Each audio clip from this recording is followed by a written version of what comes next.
Welcome to our new series of midweek bite-sized Bible studies.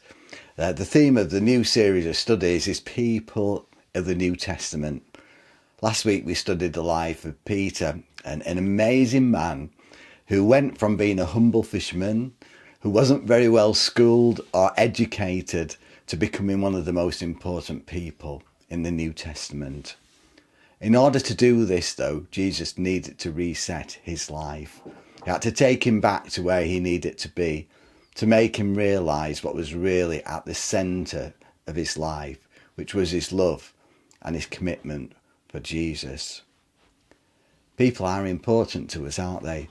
Relationships are one, if not the main thing in our lives. And whilst Jesus was on earth, he established some really important relationships. And we're going to look at another one of these relationships today. If we're going to build important relationships in our lives, then we need to do what Jesus did.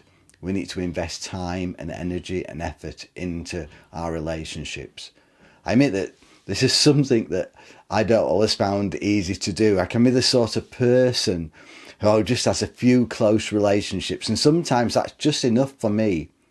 But I've realised that I need to invest more time in building relationships. Relationships are important. It's been difficult, of course, because of COVID, hasn't it? COVID has hindered this process because we haven't been able to see people face to face. But we can't let this stop us maintaining and building relationships with people. So today, we're going to look at Jesus' relationship with Matthew. Matthew, of course, was one of Jesus' disciples. He was a writer of one of the Gospels, and according to tradition, he was not only one of the 12 disciples, but he was also one of the 4 evangelists as well, although this has been rejected by some modern Bible scholars. According to the Gospel, Matthew was a 1st century Galilean, presumably born in Galilee, the son of Alphaeus. We don't actually know when Matthew was born or when he died. We just know that he lived in the same time period as Jesus. He was a tax collector or publican, and as a tax collector and publican, he would have been literate in Aramaic and Greek. His fellow Jews would have despised him for what he was doing, because he was seen as collaborating with the Roman occupation force because of the job that he did. We see also that Matthew was also called Levi, known as Levi. It's likely that Matthew was actually given to him when he became a follower of Jesus. The name Matthew means gift of God. And in the same way that after an encounter with God, that Abraham became Abraham, Jacob became Israel, Simon became Peter, and Saul became Paul, so Levi became Matthew when he met Jesus. Tax collectors were absolutely despised by their own culture because they worked for the Roman governors, and also they enriched themselves by collecting taxes from their own people, often dishonestly collecting excessive amounts of tax, so they kept some for themselves. It's likely that Matthew was well off, since Luke says that Levi or Matthew hosted a great banquet for Jesus with a large crowd in attendance. Jesus' contact with tax collectors and publicans is one of the reasons why the Jews found Jesus so scandalous. But Jesus had come to save the whosoever. No one was excluded from coming into the kingdom of God, even tax collectors and publicans and Matthew. Virtually everything that we know about Matthew comes directly from the Gospels. He's mentioned in just 3 Gospels, Matthew, Mark and Luke, and he's also listed among the disciples in the book of Acts. But that's it. Including parallel passages, there are just 7 mentions of him in the entire Bible, and only one gives us any substantial details about him. This is one of the reasons, really, I wanted to do a study about Matthew, because so little is known about him, so little is taught about him, so little is preached about him, yet he was one of Jesus' closest followers. And Jesus had gone out of his way to call Matthew to become one of his disciples, even though he knew this would cause an absolute uproar amongst the religious men of the day. So let's dip into the Bible. Let's have a look at Jesus' encounters with Matthew, and let's see what we can learn from them. So I'd like to read from Matthew chapter 9 and verses 9 to 12. As Jesus went on from there, he saw a man named Matthew sitting at the tax collector's booth. "Follow me," he told him, and Matthew got up and followed him. While Jesus was having dinner at Matthew's house, many tax collectors and sinners came and ate with him and his disciples. When the Pharisees saw this, they asked the disciples, "Why does your teacher eat with tax collectors and sinners?" On hearing this, Jesus said, "It's not the healthy who need a doctor, but the sick. But go and learn what this means. I desire mercy, not sacrifice, for I've come to call the righteous, not sinners." So this is the main passage in the Bible about Matthew. It's quite brief, but it does show us something about the man. Firstly, we see that Jesus sees Matthew at work. He spots him at work when he was in the tax collector's booth doing his job. We don't know why Matthew had chosen this job as his occupation. We do know that he probably made him well off, and maybe this was the reason why he took the job, because it certainly didn't give him any status or favour in Jewish society. As we said before, tax collectors were despised people. It's interesting that later on, when Matthew joined the disciples, although he was obviously good with money and good at figures as well because of his job, he isn't selected to look after the disciples' money. Judas Iscariot was made the treasurer for the disciples instead. It seems Jesus had another reason, though, I think, for selecting Judas as treasurer, because in the end, Judas loved money more than he loved serving God when he sold Jesus for 30 pieces of silver. Jesus calls Matthew in the same way he called the other disciples. He simply asks him to follow him. And Matthew, like Andrew and Peter and James and John, leaves his job and his old way of life and immediately follows Jesus. I think this is amazing, don't you? That Matthew and the disciples were so ready to follow that they were willing to leave everything else behind. I just wonder if you've ever had one of those follow me moments in your life. The follow me moments of life are less about where we're going or what we're doing, but it's more about who we are becoming. They touch us deeply and speak to our hearts. So much so that Simon and Andrew were willing to drop their nets and walk away, and James and John were willing to get out of the boat and leave their father Zebedee. How crazy is that? What are the moments in your life that have touched you so deeply and spoken so directly to your heart that you couldn't do anything but just get up and go?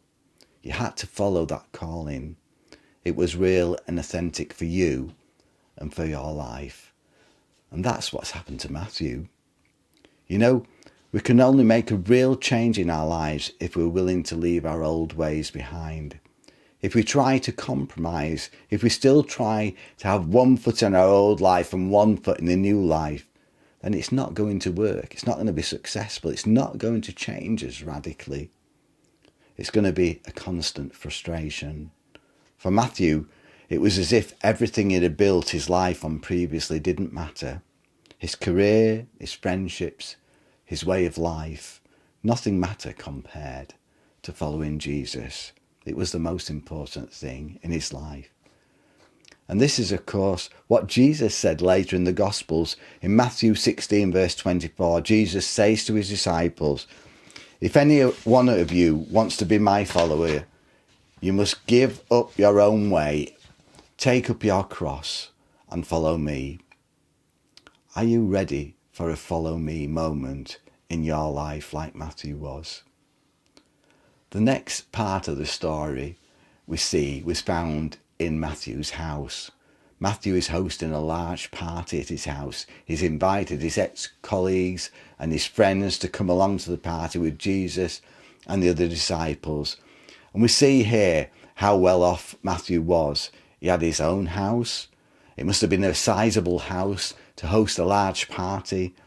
And he had enough money to be able to provide dinner for a large number of people. In fact, Luke, in his version of the story, doesn't just call it a party or even a dinner. He calls it a banquet. No expense, therefore, being spared. We see how Matthew had been changed from a ruthless, money-grabbing man to a generous person who wanted to show his friends and colleagues that his life had been changed when he met Jesus. Jesus brings about change into every situation. Many of us might not like change, but if you want to follow Jesus, you need to be ready to change and to change radically. Many people have since followed the model of Matthew as a way of introducing friends to Jesus, as a way of evangelizing.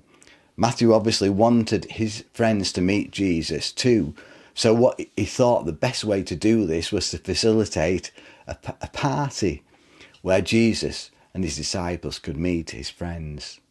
And today people are still throwing what people call Matthew parties, occasions where they can invite their non-Christian friends to attend so they can introduce them to Jesus. Don't know whether this is anything you have ever tried. In this story, we don't just find out something about Matthew, but we find something out about Jesus too. In Jesus' day, eating meals was a religious matter, and you had to observe lots of different regulations in order to make yourself, so you didn't make yourself ceremonially unclean at meals. Most Jews, including Jesus, actually followed these rules. But by Jesus also sharing meals with sinful people, he enacted God's grace.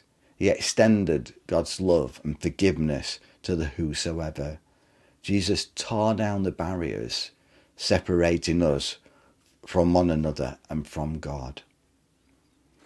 The only other verse in the Bible where Matthew is mentioned is in Matthew 10 verse 3 and similar passages, related passages in other Gospels.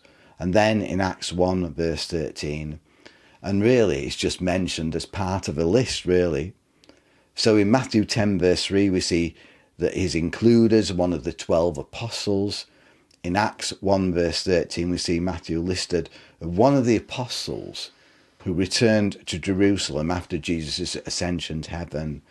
And he went with the others to an upper room where they were staying to pray. From these verses, we see that Matthew had stayed with Jesus and with the disciples. His decision to follow Jesus hadn't just been a whim, therefore, or something where it changed his mind later. He'd grown and developed and become one of the apostles. And even after Jesus has ascended into heaven, he was ready to follow Jesus wherever he wanted him to go. An apostle was an ambassador or messenger who was authorised and sent by an authority to represent and accomplish a prescribed task. We see from this that Matthew didn't turn back. We see, don't we, in the Gospel of John, how Peter and some of the other disciples decided to go fishing after Jesus' crucifixion.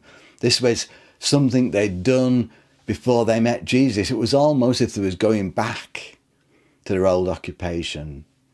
But there's never any account in the Bible of Matthew going back at all. He'd left his old life behind, was ready to move forward with Jesus.